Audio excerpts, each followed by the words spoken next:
नमस्कार दोस्तों। जैसा कि देखिए, कल सेकंड ग्रेड का सिलेबस जारी हुआ। उसमें स्नातक स्तरीय जो पाठ्यक्रम था, उसमें एक तो पूस की रात, एक पटाक्षेप और एक उजाले के मुसाइब, ये तीन कहानियाँ अलग से जोड़ी थी। तो उजाले के मुसाइब तो मैंने डाल रखी है, आप लोग प्लेलिस्ट में से या टेलीग्राम चैनल से आप लोग पढ़ सकते हो। इस वीडियो में अपन पूस की रात का अध्ययन करेंगे। कोई ज़्यादा फेरबदल नहीं हुआ है दोस्तों। ये 3-4 टॉपिक्स इधर उधर कर दिए हैं, और जो कक्षा 9 से 12 की पुस्तकें हटाई है ना, उसमें अगर आपने सरसा पब्लिकेशंस की हमारी पुस्तकें खरीदी हैं तो उसका कवि परिचय और लेखक परिचय पढ़ लीजिएगा। साहित्य के लिए आपके लिए रामबाण साबित होगा। बहुत ही सारगर्भित उसमें दिया गया है। अत्यावश्यक मतलब जैसे NCERT में तो 2-4-5 रचनाएँ दी गई हैं, हमने तो बहुत कुछ एक साथ ही डाला है, तो वो आप वहाँ से पढ़ सकते हो। और प्लेलिस्ट में से भी आपको आदिकाल, भक्तिकाल, रीतिकाल, इससे संबंधित क्वेश्चन आंसर और जो वीडियोज़ हैं वो आपको मिल जाएंगे। तो इस वीडियो में अपन पूस की रात जो कहानी है प्रेमचंद जी की है, उसके बारे में पढ़ेंगे। तो इसमें देखिए, एक हल्कू होता है और एक जबरा कुत्ता होता है। हल्कू की पत्नी होती है मुन्नी। इस प्रकार से कहानी चलेगी। काफ़ी अच्छी कहानी है। हल्कू ने आकर स्त्री से कहा कि सहना आया। ये सहना भी एक कहानी का पात्र है, ठीक है। लाओ, रुपए कहाँ रखे हैं, उसे दे दूं किसी तरह, गला तो छूटे कि वो सर पे आके बैठ गया है और अब उसका कर्ज बढ़ गया है, तो उसके पैसे दे दूं तो कम से कम गला तो छूटे, बार बार तो अपने द्वार पर ना आए।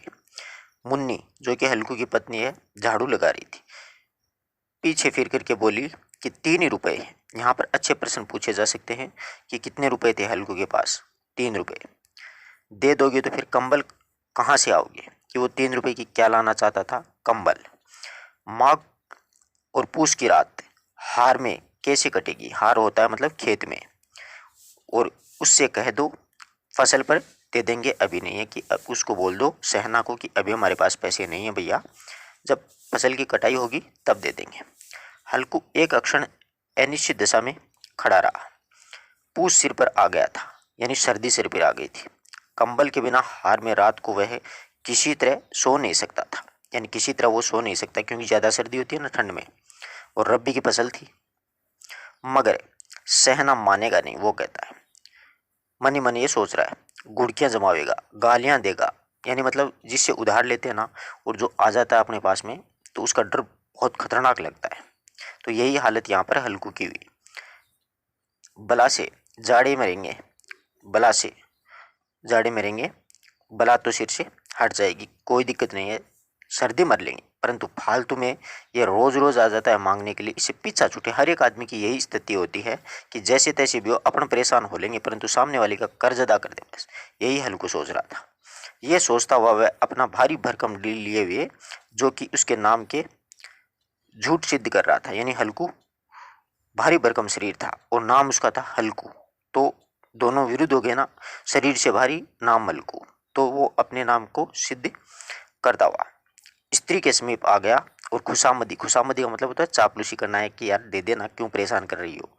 बोला कि दे, गला तो छूटे, कंबल के लिए कोई दूसरा उपाय सोचूंगा, कि यार कंबल अम्बल बाद में लाएंगे, एक बार ये तो दे। मुन्नी उसके पास से दूर हट गई और आंखें तरतेरती हुई बोली, कर चुके दूसरा उपाय, क्योंकि स्त्रियां घर गृहस्थी के बारे में ज़्यादा सोचती हैं पुरुष की बजाय। जरा सुनूं तो कौन सा उपाय करोगे, कि पहले बताओ तो सही कौन सा उपाय करोगे। कोई खैरात में दे देगा कंबल, न जान कितना बाकी है, कि न जाने कितना बाकी है, जो किसी तरह चुकाने ही नहीं आती है। मैं कहती हूँ तुम क्यों नहीं खेती छोड़ देते, कि मैं तो कह रही हूँ कि खेती छोड़ दो, मर मर करके काम करो, और उपज हो तो बाकी दे दो, और चलो छुट्टी हुई, यानी उपज हुई तो दे दो, वरना तो खेती में तो कुछ मिलता ही नहीं है। बाकी चुकाने के लिए ही तो हमारा जन्म हुआ है, पेट के लिए मजदूरी करो, ऐसी खेती की से पा जाए, कि ऐसी खेती को छोड़ो, अपने तो मजदूरी करके काम कर लो, मैं रुपए नहीं दूंगी, नहीं दूंगी, बस। स्त्री ने डांट दिया। हल्कू उदास होकर के बोला, तो क्या गाली खाऊं, कि अब वो गाली देगा। मुन्नी ने तर्क करके कहा, गाली क्यों देगा, क्या उसका राज है कि गाली क्यों देगा? स्त्री को गुस्सा भी जल्दी आ जाता है, तो गुस्सा आ गया। मगर यह कहने के साथ ही उसकी तनी हुई भौहें ढीली पड़ गई थी और हल्कू के उस वाक्य में जो कठोर सत्य था वह मानो एक भीषण तंतु की भांति उसे घूर रहा था। उसने जाकर के आड़े पर से रुपए निकाले और ला करके हल्कू के हाथ में रख दिए और फिर बोली, तुम छोड़ दो अब किसी खेती कि ये पकड़ो पैसे, तुम ये खेती छोड़ दो। मजदूरी से सुख से एक रोटी तो मिलेगी, कि मजदूरी करेंगे तो आराम से सुख से खाने को एक अपने को रोटी तो मिलेगी, किसी की धौंस तो नहीं रहेगी। अच्छी खेती है, मजदूरी करके लाओ, वह भी उसे उसी में झोंक दो और उस पर धौंस, कि मजदूरी करके लाओ, वह भी उसी में धौंस दो और उसके ऊपर से धौंस और सुननी पड़े। हल्कू ने रुपए लिए और इस तरह बाहर चला मानो उसका हृदय निकाल कर देने जा रहा है। यानी 3 ही रुपए बचे थे बेचारे के पास, वो भी कंबल के लिए थे, तो मुझे बुरा बहुत लगता है आदमी को। तो वही हल्कू के साथ हुआ। उसने मजदूरी से एक एक पैसा काट करके 3 रुपए कंबल के लिए जमा कर लिए थे। वह आज निकाले जा रहे थे। एक एक पग के साथ में उसका मस्तक पानी दीनता के बाहर से दबता हुआ जा रहा था कि अब तो ये पैसे 3 रुपए बचे हैं। अब दूसरा परिच्छेद शुरू होता है।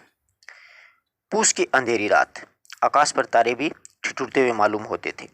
हल्कू अपने खेत के किनारे ऊख के पत्तों की एक छतरी के नीचे बांस के खटोले पर अपनी पुरानी गाड़ी की चादर ओढ़े हुए कहाँ पर पड़ा था। अब क्या था, पूस की अंधेरी रात थी और आकाश पर तारे भी ठिठुरते हुए मालूम होते थे, यानी काफ़ी ठंड थी, तो ऐसा लग रहा था जैसे तारे हैं वो भी ठिठुर रहे हैं। हल्कू अपने खेत के किनारे ऊख के पत्तों के एक छत थी, ऊख मतलब गन्ना होता ना, उसको ईख होता उसमें, नीचे बांस का कोई खटोले पर अपनी पुरानी गाड़ी की एक कोई चादर सी वह ओढ़े हुए कांप रहा था, यानी भयंकर ठंड पड़ रही थी। खाट के नीचे उसका संगी कुत्ता था, जबरा। अब यहाँ पर कुत्ते का नाम पूछा जा सकता है, ध्यान रखना, जबरा। पेट में मुंह डाले सदी से कू कर रहा था वो, उसको भी ठंड लग रही थी। दो में से एक को भी नींद नहीं आ रही थी। अब ठंड में नींद तो आएगी कैसे। हल्कू ने घुटनियों को गर्दन में चिपकाते हुए कहा, क्यों जबरा, जाड़ा लगता है? कि क्यों भैया, जाड़ा लग रहा है?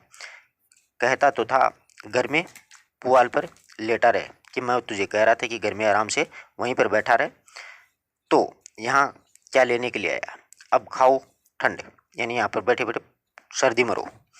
मैं क्या करूँ, जानते थे मैं यहाँ पर हलवा पूरी खाने आ रहा हूँ, कि तुम जानते थे ना मैं कहाँ जा रहा हूँ, खेत में जा रहा हूँ, ठंड में जा रहा हूँ, परंतु फिर भी आए, दौड़े दौड़े आगे आगे चले आए थे।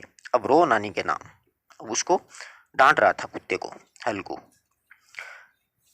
जबरा ने पड़े पड़े दुम हिलाई और अपनी कूकू को दीर्घ बनाता हुआ कहा, कल से मत आना मेरे साथ में, नहीं तो ठंडे हो जाओगी, कि कल तो मरी जाओगी, कल मत आना। ठंडे होना मतलब मर जाना, यहाँ पर अच्छा प्रश्न बनता है। यही रांड पछुआ ने जाने कहाँ से बर्फ आन पड़ी, यानी पछुआ पवन को कहा है, और ये रांड मतलब एक गाली सूचक शब्द का प्रयोग कर लिया है वैसे, कि ये बर्फ भी अभी आई है, ठंडी अभी आई है। उठूं फिर एक चिलम भरूं, किस तरह रात तो कटे, यानी किसी तरह रात तो कटे, एक चिलम तो पीऊँ कम से कम। 8 चिलम पी चुका हूँ। यहाँ पर अच्छा प्रश्न बनता है कि हल्कू ने कितनी चिलम पी चुका था? 8 चिलम पी चुका। ये खेती का मजा है। और एक भगवान ऐसे पड़े हैं जिनके पास जाड़ा आए तो गर्मी से घबरा कर बोगे। मोटे मोटे गद्दे, हिलाप, कंबल, मजाल है जाड़े का कोई गुजर हो जाए। जगदीर की खूबी, यानी मतलब जो भी तकदीर होती है ना उसमें वही लिखी है, मजदूरी हम करें मज़ा कोई और ले, कि यार मजदूरी तो हम कर रहे हैं, खेत तो हम उखाड़ रहे हैं, और उसका अनाज है वो कोई उसका मालिक ले जा रहा है। इस प्रकार से वो अपने मन में सोच रहा था। हल्कू उठा, गड्ढे में से जरा सी आग निकाल करके चिलम भर ली और जबरा भी उठ गया। अब चिलम भर करके वो क्या करता है, हल्कू ने चिलम पीते हुए अपने कहा कि पिएगा चिलम, यानी अपने कुत्ते को कहा कि चिलम पिएगा, जाड़ा तो इससे क्या भाग रहा है, क्या जाता है, पर जरा मन तो बदल जाता है कि एक चिलम पी ली है, थोड़ी शरीर में गर्मी आ गई। जबरा ने उसे मुंह की ओर ऐसे उछलता हुआ छलकती हुई आंखों में देखा। जबरा उसके मुंह की ओर देखता रहा हल्कू के। हल्कू आज और जाड़ा खा ले, कह रहा कि हल्कू आज और जाड़ा खा ले, कल से तो मैं यहाँ पर पुआल बिछा दूंगा और उसी में घुस करके बैठना, तब जाड़ा नहीं लगेगा कि कल से तो पुआ हुआ बिछाएंगे कि आज आज जाड़ा खा ले। अपने कुत्ते को समझा रहा था। जबरा ने अपनी पंजों से उसकी घुटनों पर रख दिए और उसके मुंह के पास में अपना मुंह ले गया और हल्कू को उससे गर्म सांस लगी, यानी हल्कू जो मतलब चिलम पी रहा था ना, उसकी गर्म सांसें लगी। चिलम पी करके हल्कू फिर से लेटा और निश्चय करके लेटा कि चाहे कुछ भी हो अब कि सो जाऊंगा। पर एक भी अक्षण में उसे हृदय में कंपन होने लगा कि अब सोऊंगा भाई, अब ठंड बहुत होगी। परंतु ठंड ज़्यादा थी इसलिए हृदय में कंपन हो रहा था। कभी इस करवट लेटता बिता रहा तो कभी उस करवट। जाड़ा किसी पिशाच की भांति उसकी छाती को दबाए हुए था। पिशाच यानी राक्षस की भांति भयंकर ठंड थी। और पोष में तो आपको पता ही है ठंड तो खतरनाक होती है। जब किसी तरह रहा नहीं गया तो उसने जबरा को धीरे से उठाया और उसका सिर है उसको थपथपाया और उसे अपनी गोद में सुला लिया। कुत्ते की देह से जाने किसी दुर्गंध आ रही थी और वह उसे अपनी गोद में चिपटाए हुए ऐसे सुख का अनुभव कर रहा था जो इधर महीनों से उसे नहीं मिला हो। यानी उसको भी गर्मी मिल रही थी। दो शरीर मिलते हैं तो शरीर में क्या होती है, दोनों में गर्मी आ जाती है, गर्म हो जाते हैं। जबरा शायद ये समझ रहा था कि स्वर्ग यही है, यानी जबरा को बढ़िया मतलब गरम गरम महसूस हो रहा था तो कि स्वर्ग यही है। और हल्कू की पवित्र आत्मा में तो वह उस कुत्ते के प्रति घृणा की गंध तक नहीं थी और हल्कू अपने कुत्ते के प्रति कोई घृणा नहीं थी। अपने किसी अभिन्न मित्र या फिर भाई को भी वह इतनी ही तत्परता से गले लगा था, यानी कुत्ते को अपने भाई और मित्र के रूप में गले लगा रहा था। वह अपनी दीनता से आहत नहीं था, यानी गरीबी से आहत नहीं था जिसने आज उसे इस दशा को पहुंचा दिया है। नहीं, इस अनोखी मैत्री ने जैसे उसकी आत्मा के सब द्वार खोल दिए थे, यानी उसकी आत्मा के सारे द्वार खोल दिए। जब मतलब एक जानवर को इतने प्रेम से रख रहा था वो, और उसका एक अणु प्रकाश से चमक रहा था, यानी उसका जो है एक एक अणु प्रकाश की तरह चमक रहा था। सहसा जबरा ने किसी जानवर से आहट पाई, यानी उसने ये जो जानवर होते हैं ना कुत्ता वगैरह, उनको पता चल जाता है, यानी किलोमीटर 2 किलोमीटर तक कोई भी आवाज़ आती है तो वो मतलब पहचान लेते हैं। सुनसान जगह होती है तो कोई यानी मतलब जानवर आया है, कोई आवाज़ हुई है, इसलिए तो वो भौंकते हैं। तो सहसा है ना, जबरा ने भी किसी जानवर की आहट पाई और एक विशेष आत्मीयता ने उसमें एक नई स्फूर्ति पैदा कर दी। एक नई स्फूर्ति पैदा ऐसे कर दी कि वो उसको गले लगा रहा था, उसको मतलब अपनी गोद में बैठा रखा था। तो जबरा को बहुत अच्छा लगा। जो हवा के ठंडे झोंकों की तुच्छ समझती थी, यानी ये जो स्फूर्ति है वो ठंड को कुछ नहीं समझती।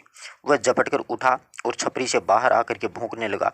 हल्कू ने इसे कई बार पुचकार करके बुलाया, वह उसके पास नहीं आया और हार हार मतलब खेत होता ना, चारों तरफ दौड़ा और दौड़ दौड़ के भौंकता रहा। एक अक्षण के लिए भी आ भी जाता तो तुरंत ही वापस दौड़ जाता, यानी आ जाता फिर वापस दौड़ जाता।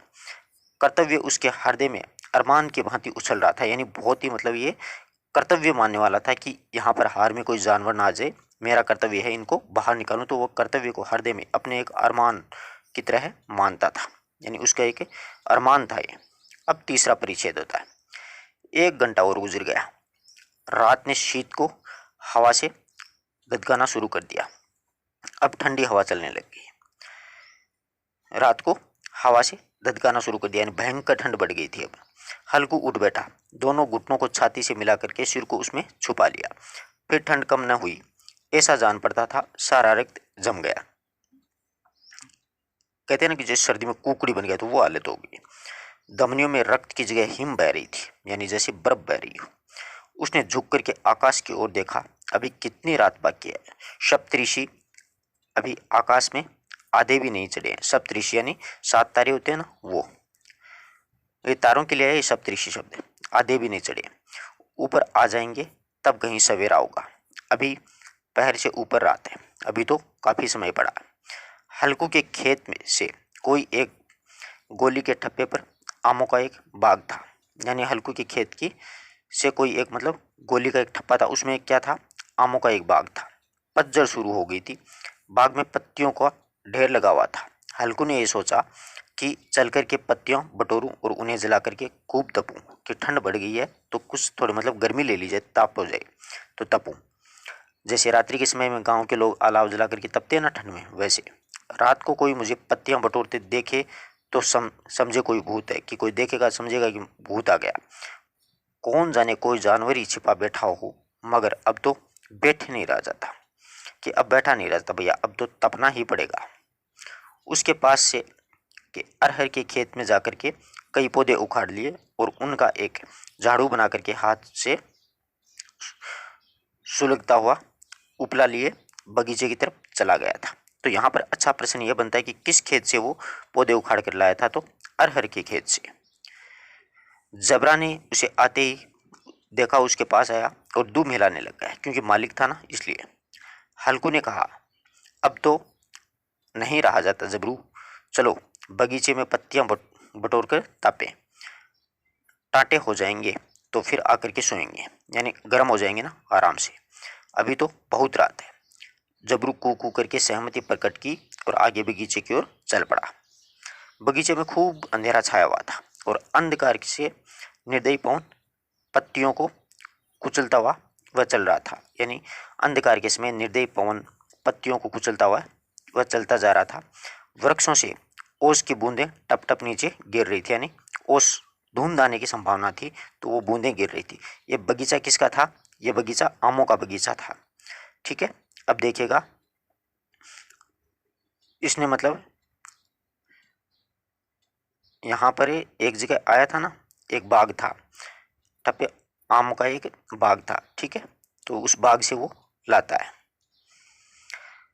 एकाएक क्या हुआ, एक झोंका मेहंदी के फूलों की खुशबू लिए हुए आया। तो ये भी अच्छा प्रश्न बनता है कि जो हवा का झोंका आया उसमें खुशबू किसकी थी? आमों की थी, अरहर की थी, मेहंदी की थी, ऐसे ऑप्शन बना सकता है अगला। तो मेहंदी की फूलों की बहुत अच्छी खुशबू आ रही थी। हल्कू ने कहा, कैसी अच्छी महक आई है जबरू, तुम्हारी नाक में भी तो सुगंध आ रही है। जबरा को कहीं जमीन पर एक हड्डी मिल गई थी, उसे वह चिचोड़ रहा था। अब यहाँ पर अच्छा प्रश्न बन सकता है, जबरा किससे लगा हुआ था? तो हड्डी को क्या कर रहा था? चिचोड़ रहा था। हल्कू ने आग जमीन पर रख दी और पत्तियां बटोरने लग गया। जरा देर में पत्तियों का ढेर लग गया था, हाथ ठिठुर जाते थे, नंगे पांव गले जाते थे, यानी हाथ ठिठुर रहे थे, पांव गल रहे थे, ऐसी ठंड थी। और वह पत्तियों का पहाड़ खड़ा कर रहा था और इसी अलाव में वह ठंड को जला करके भस्म कर देगा, यानी इतनी बड़ी आग जलाएगा कि ठंड को दूर भगा देगा। थोड़ी देर के में अलाव जल उठा, उसकी लो ऊपर वाले वृक्षों की पत्तियों को छू रही थी, यानी खूब ऊंची जा रही थी, छूकर भागने लगी। उस अस्त्र प्रकाश में बगीचे के विशाल वृक्ष ऐसे मालूम होते थे मानो वह अथाह अंधकार को अपने सिरों पर संभाले हुए हैं। अंधकार के उस अनंत सागर में यह प्रकाश का एक नौका के समान हिलता मचलता हुआ जान पड़ता था। हल्कू अलाव के सामने बैठा आग ताप रहा था। एक क्षण में उसे दोहरा उतार करके बगल में दबा ली, दोनों पांव फैला दिए मानो दंड को ललकार रहा हो। तेरे जी में आए तो कर, यानी वो ठंड को ललकार रहा था कि तेरे अब जी में आए वही करे। ठंड की असीम शक्ति पर विजय पाकर के वह विजय गर्व को हृदय में छिपा न सकता था, यानी काफी खुश हो गया था कि अब तो ठंड भाग गई है। उसने जबरा से कहा, क्यों जब्बर, अब ठंड नहीं लग रही? जब्बर ने कू कू करके मानो कहा, अब क्या ठंड लगती रहेगी, कि अभी भी ठंड लगेगी, अब तो गर्मी आ गई है। पहले से ये उपाय ने सूझा तो नहीं तो ठंड क्यों खाते? जब्बर ने पूछ लाई कि हाँ सही बात है, आप ठीक कह रहे हो। अच्छा आओ इस अलाव को कूद कर पार करें। दोनों खेलने लग जाते हैं, देखें कौन निकल जाता है। अगर जल गए बच्चा तो मैं दवा नहीं दूंगा, कि अगर जल गया तो मैं तुम्हें दवाई नहीं लगाऊंगा, अपने जबरा कुत्ता को कहता है। जब्बर ने उस अग्नि राशि की ओर संकेत कातर नेत्रों से देखा, संकेत की ओर से कातर नेत्रों से यानी देखा करुण दृष्टि से। मुन्नी से कल न कह देना, नहीं लड़ाई करेगी, कि भैया मुन्नी यानी घरवाली को मत कह देना वरना तो लड़ाई करेगी। ये भी देखो हल्कू भी डरता है पत्नी से। ये कहता हुआ वह उछला और उस अलाव के ऊपर से साफ निकल गया था जबरा। पैरों में जरा लपट लगी, वह कोई बात नहीं थी। जबरा आग के गिर्द घूम करके उसके पास खड़ा हुआ। हल्कू ने कहा, चलो चलो चलो, इसकी सही नहीं है, कि यह सही नहीं है, ऊपर से कूद कर के आओ। वह फिर कूदा और अलाव के उस पार आ गया, ऊपर से कूद कर के आ गया। अब चौथा परिचय शुरू होता है। अब क्या है कि पत्तियां जल चुकी थी, बगीचे में फिर अंधेरा छा गया। राख के नीचे कुछ कुछ आग बची हुई थी, जो हवा का झोंका आ जाने पर जरा जरा सी जाग उठती थी, पर एक क्षण में फिर आंखें बंद कर लेती थी। हल्कू ने फिर चादर ओढ़ ली और गर्म राख के पास में बैठा हुआ एक गीत गुनगुनाने लग गया। उसके बदन में गर्मी आ गई थी, पर ज्यों ज्यों ज्यों शीत बढ़ती जाती उसे आलस से दबाए लेता था। यानी ठंड बढ़ती जाती तो वो फिर आलस करने लग जाता था। हल्कू था, उसने चादर वादर ओढ़ के गर्म राख के पास में बैठ जाता है और गीत गुनगुनाने लग जाता है, और बदन में थोड़ी क्या आ जाती है, गर्मी आ जाती है। वह शीत बढ़ती जाती है, आलस्य फिर हो जाता। जबरा जोर से भौंक करके खेत की ओर भागता है कुत्ता। हल्कू को ऐसा मालूम हुआ कि जानवरों का एक झुंड खेत में आया है। यानी जानवर को, हल्कू को मतलब कुत्ते को पता चल गया इस बात का। शायद नील गायों का झुंड था। यहाँ पर भी अच्छा प्रश्न बनता है कि किसका झुंड था? नील गायों का। उसके कूदने दौड़ने की आवाज़ें साफ कान में आ रही थी। फिर ऐसा मालूम हुआ कि खेत में चर रही है। यानी गाय, नील गाय जानते हो ना, रोज वो चर रही है। उसको चबाने की आवाज़ पर चर चर सुनाई दे रहा था साफ साफ। उसके दिल में कहा, नहीं जबरा, कि जबरा के होते हुए जानवर खेत में नहीं आ सकता। उसके मन में ऐसी बात आ जाती है ना कभी कभी कि यार अपना जबरा है तो ये काम नहीं हो सकता। नोच ही डालेगा मतलब अपना जबरा। मुझे भ्रम हो रहा है कहूँ, यानी मुझे तो कहीं ना कहीं भ्रम है। अब तो कुछ नहीं सुनाई देता, मुझे कोई धोखा हुआ है, ऐसा मतलब आदमी सोचने लग जाता। वैसा हल्कू भी सोच रहा था कि नहीं ये तो धोखा हुआ, कोई मतलब वाली बात नहीं है। उसने जोर से आवाज़ लगाई, जबरा जबरा। जबरा भौंकता रहा और उसके पास से आ गया था। अब क्या होता है कि फिर खेत के चरे जाने की आहट फिर मिली। अब वह अपने को धोखा न दे सका। अब था वो अपने आप को धोखा नहीं दे सका, साफ सुनाई दे दिया उसको। उसे अपने जगह से हिलना जहर लग रहा था, क्योंकि ठंड बढ़ रही थी और आलस्य के कारण, ठंड के कारण वो हिलना नहीं चाहता था। कैसे दांदाया हुआ बैठा था। इस जाड़े पाले में खेत में जाना, जानवरों के पीछे दौड़ना ऐसे जान पड़ता था। यानी बहुत ठंड लगेगी, ये तो बहुत कठिन काम है। वह अपनी जगह से नहीं हिला, यानी अपनी जगह से नहीं हिला। सर्दी में क्या है कि खेत को अगर जानवर खाते हैं तो खाओ, अपन तो नहीं लेंगे। उसने जोर से आवाज लगाई, हिलो हिलो हिलो। जबरा फिर भूख उठा। जानवर खेत चर रहे थे, फसल तैयार है, कैसी अच्छी खेती है। पर ये दुष्ट जानवर उसका सर्वनाश किए डालते हैं। लेकिन ये जो जानवर होते हैं ना, जंगली जानवर, नीलगाय वगैरह, ये आवारा पशु, ये खेत का सत्यानाश कर देते हैं। हल्कू पक्का इरादा करके उठा, 2-3 कदम चला कि एकाएक हवा का ऐसा ठंडा झोंका चुभने वाला आया कि बिच्छू के डंक का सा झोंका लगा। यानी जैसे बिच्छू काटता ना, उतना खतरनाक ठंडा झोंका आया था। तो यहाँ पर ठंडे झोंके को बिच्छू के लिए, बिच्छू के डंक के समान बताया। और कि वह फिर बूझते हुए एलाव के पास आ बैठा और राख को कुरेद करके अपनी ठंडी देह को गरमाने लग गया। अपनी ठंडी देह उसको गरमाने की कोशिश करता है। जबरा अपना गला फाड़ डालता था। जबरा अपना गला फाड़ डालता था। नील गाय खेत का सफाया किए डालती थी। यानी नील गाय अगर खेत का सफाया कर देता तो जबरा गला फाड़ता। और हल्कू गर्म राख के पास में शांत बैठा हुआ था। यानी ये भौंक रहा था, ये चर रही थी और ये बैठा था। आक्रमण नेता ने रस्सियों की भांति उसे चारों ओर से जकड़ लिया था। यानी कोई काम नहीं करना चाहता था, वो जाना नहीं चाहता था। उसी राख के ऊपर गर्म जमीन पर वही पर चादर ओढ़कर सो गया। उसी पर वो सो जाता है। सवेरे जब क्या हुआ कि उसकी नींद खुली, तब चारों तरफ धूप फैल गई थी और मुन्नी की आवाज भी आ रही थी। यानी वो मुन्नी थी, वो भी आ रही थी। क्या आज सोते ही रहोगे? तुम यहाँ आकर के रम गए हो, उधर सारा खेत चौपट हो गया है। तुम तो यहाँ आकर के मतलब सो गए हो और उधर खेत है वो जानवर पूरी फसल को बर्बाद कर दिया। हल्कू ने उठ करके कहा, क्या तुम खेत से होकर आ रही है? मुन्नी बोली, सारे खेत का सत्यानाश हो गया है। भला ऐसा भी कोई सोता है? तुम्हारे यहाँ पर मड़ियाँ डालने से क्या हुआ कि तुम यहाँ पर चलो एक छोटी सी झोंपड़ी बना ली है, आकर के बैठ गए हो, इससे थोड़ी मतलब होता है। यहाँ पर आकर के उसकी देखभाल करते तब जाके तो खेत बचता, बल्कि आप तो सो रहे हो। हल्कू ने बहाना किया, मैं तो मरते मरते बचाऊं, तुझे अपने खेत की पड़ी हुई है। पेट में ऐसा दर्द हुआ कि मैं नहीं जानता हूँ कि बहुत पेट में खतरनाक दर्द हुआ है। तुझे क्या पता? ये बहाना करता है। दोनों फिर खेत में डांड पर आए।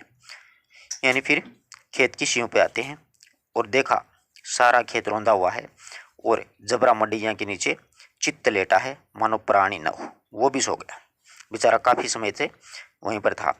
इसको ऐसा लग रहा कि जैसे इसके प्राणी न हो। दोनों खेत की दशा देख रहे थे। मुन्ने के मुख पर उदासी छाई हुई थी, पर हल्कू प्रसन्न था। कैसे? मुन्ने ने चिंतित होकर के कहा, अब मजदूरी करके मालगुजारी भरनी पड़ेगी। हल्कू ने प्रसन्न मुख से कहा, रात के ठंड में यहाँ सोना तो नहीं पड़ेगा। इस प्रकार से हल्कू होता वो मुन्नी को कहता है कि इस ठंड से तो पीछा छूटेगा। इस कहानी से अपन को एक ही संदेश मिलता है कि इंसान को आलस्य त्याग करके अपना जो कार्य होता है ना, उस कार्य में को करना चाहिए। ऐसे सोचने से या उस कार्य की जगह पे बैठ जाने से ऐसे कोई काम नहीं होता है। जिस प्रकार से इस कहानी में हल्कू आकर के खेत में सो जाता है, आग जला लेता है, तो फिर भी नीलगाय आकर के खेत को पूरे को चौपट कर देते हैं। इस प्रकार से इसमें 2-3 तो पात्र हैं। एक दो कुत्ता है मुख्यतः, 3 पात्र हैं, और जो बीच में से बढ़िया पर्सन बन रहे थे जहाँ से, वो मैंने आपको बतलाए हैं। आप लोग भी उसको मतलब नोट कर लीजिएगा। और वैसे वस्तुनिष्ठ प्रश्नोत्तरी के माध्यम से और भी इस कहानी से प्रश्न निकाल लेंगे। कोई ज़्यादा हार्ड नहीं, ज़्यादा डीपली नहीं है, आराम से समझ में आने वाली कहानी है कि पूस की रात ठंड के बारे में इसमें पूरा कहा है। धन्यवाद दोस्तों। अब नेक्स्ट वीडियो में अब दूसरी जो कहानी है उसके बारे में भी अपन पढ़ेंगे, और सारा जो सिलेबस जो भी बदला हुआ है वो पूरा करेंगे। आराम से एक एक वीडियो के माध्यम से सब करवा देंगे। तो ये तो आराम से समझ में आ गई होगी, नॉर्मल सी कहानी है। धन्यवाद। अपने मित्रों तक भी इस वीडियो को आप शेयर ज़रूर कर देना।